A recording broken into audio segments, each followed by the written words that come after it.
Welcome back. I know you had a week off there. That this was your first educational meeting that you've had since COVID. We just restarted the series. It was your first one. How was it? How was it getting back out there in front of a bunch of people talking dentistry? Yeah, it's been a while. I know it was always fun to do them, and we took a long break, and finally when we came back and we opened the door and people started coming in, I was like, oh my God, there's 80, 90 people walking into the auditorium. I was a little stressed about it, but I was prepared, and I was we were ready to go, and I think we had a great time in there, and people were back. Yeah, you did a great job. They were eager to learn. They were eager to come back. A lot of questions. And a lot of questions were asked, so it was a good time.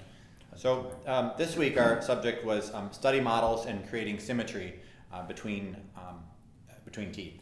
And this was a subject that I asked to be on one of the first ones.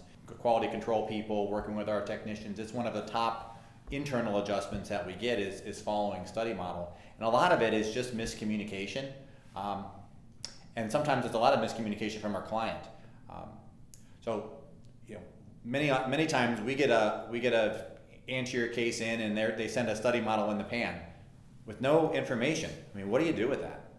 Yeah, it's more times than not than that's the case. We get a case and we get a anterior bridge, and there's just a note that says 4-unit anterior bridge, and there's a study model. Well, I mean, the study model isn't really always enough information. Yes, we can use that for verifying the mounting and incisal edge position and maybe tooth shape position, but sometimes that study model is a temporary, which is not what the patient wants. Maybe it's a flipper, or maybe it's something that the patient's not happy with. Well, when you send us a study model and it doesn't give us any other additional information, we're just using that study model for the basics. We have to know when we can vary off the study model and give the patient a better aesthetic result. So more data, more information, not just the study model, but that is a huge help. That is a great starting point. I know on our prescription on the right hand side, or work authorization, we say study model, and it says, is it for exact duplication, duplication of incisal edge position, or just guidance, and guidance probably shouldn't be on there because that's pretty vague. I guess you're really saying we need them to be more specific what to use that study model for. Yeah, absolutely. Tell us, say, hey, patient is wearing this temp, and loves the incisal edge position. Smile line is perfect, lip position is perfect. Use this study model as a guide for your incisal edge position, and then go ahead and modify your teeth to give us symmetry and more of a pleasing aesthetic result for the patient. Give me that data. That little bit of information, that opens up everything for me in our libraries that we can choose, and the shape that we can carve them in, and everything. If a doctor sends us a study model and gives us some insight on what he wants us to duplicate, what are you seeing doctors request us to use as a guide? Yeah, I mean, I'd like to see them tell us, hey, copy the CJ position, copy this cervical margin, make sure they match. Use the incisal edge position for your final. We have so many tools at our disposal that we often don't even get to use because it's not requested or the data's not there. When we're designing a case, we can ask the program, if let's say we're designing 7, 8, and 9, or less for purposes of this discussion, let's say we're just designing 6, 7, and 8, and all we have is 9, 10, and 11. We can tell the program, hey, scan this tooth, and the program automatically moves the tooth over. We can mirror image a tooth, or we can do that with a study model, and that's often the times the liberties that we take with the program. We can do that. The more data you give us, the more information you give us on the RX can tell us what we can and can't use off of a study model. Okay. So we had in our meeting an interesting question. We're talking about duplicating partner teeth, and you kind of asked a trick question. What's partner tooth to number 4, and you had a quadrant impression up on the screen.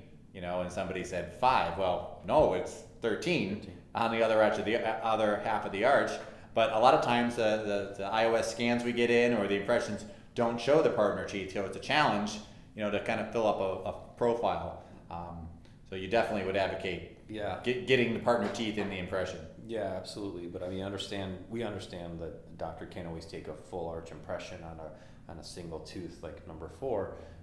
So Obviously, if we don't have a full arch impression, the technicians, and we all talked about this, is we use the information that we do have. So we would use 5 to help us design the case. But of course, that was a good trick question we used in the lecture. Is, what is the partner tooth to number 4? And that worked out pretty well. It was interesting to get some of the answers. Yeah.